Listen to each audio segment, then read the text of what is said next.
AG 31 tahun warga Jalan Sungai Jeruju 8 Ilir tidak baca bekuti saat diamankan di Polsek Il Tibu 1. Peladang pengangguran ini sudah ditangkap oleh anggota Reskrim Polsek Il Tibu 1 karena jalan ke aksi perampasan HP warga yang lagi lewat di seputaran 17 Ilir. Di aksinya ini tersangka mengaku sebagai anggota Polri yang lagi melakukan razia, di mana oleh tersangka korban di stopnya terus langsung ditodong ke senjata api mainan sehingga membuat korban ketakutan. Lalu oleh tersangka HP yang digawa korban langsung dilarikannya terus dijajokannya juru aksinya ini Agi dengan kawannya yang ini masih jadi DPO polisi. Para tersangka ini mengaku sebagai anggota kepolisian yang sedang melakukan razia. Kemudian dia memberhentikan 4 orang korban. Kemudian dia mengambil HP-nya. Ya. Yang kita amankan ini baru 1 orang dan 1 orangnya masih DPO.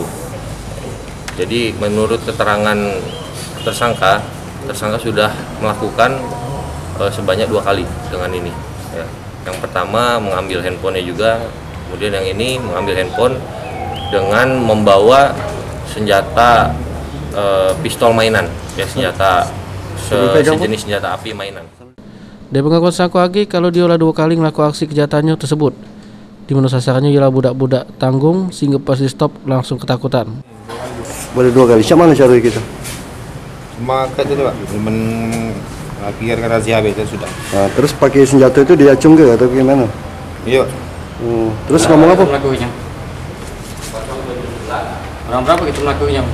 Uang berapa? Uang 3. Sudah berapa kali Kak dengan modus pistol mainan? 2 kali Pak. Berhasil kali itu? Iya. Apa? Dengan perbuatan ini, Agema ini harus ngikut di balik jeruji besi Polsek Il Tibu 1 buat nebus kesalahan yang sudah diperbuatnya. Firman Hidayat, PAL TV.